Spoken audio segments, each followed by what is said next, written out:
In past blogs, we've talked about the best practice of accounts receivable, and unfortunately from time to time we do have to send emails to remind people that they owe us money, and the wording on that is really up to you and how you want to do things. But as time goes on, those emails need to be more and more serious. Now, I've got a serious tone of voice here because this is a very serious matter. Your original invoices could be, "Hey Bob, looks like you forgot to pay us today. Any chance we could have some payment by the end of the week?"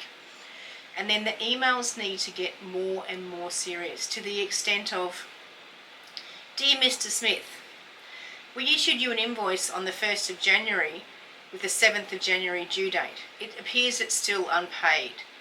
If we do not receive payment within 48 hours, we will unfortunately be sending you to a debt collector. If you are having issues with our service, please contact our office immediately."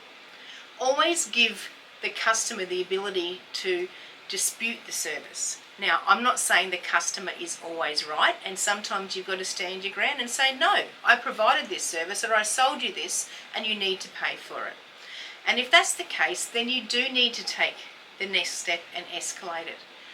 My suggestion to you, and this is a relatively new thing, get on ChatGPT and ask it to write you a debt collection letter, because it's probably going to say it much better than I'm going to. But also make sure that if things are dragging out, do some research, find a debt collector that can help you.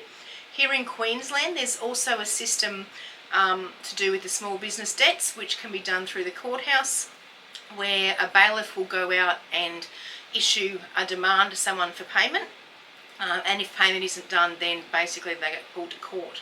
I can't remember the details, what it is off the top of my head, but Google that one. It definitely exists, and it may be a cheaper option than debt collection.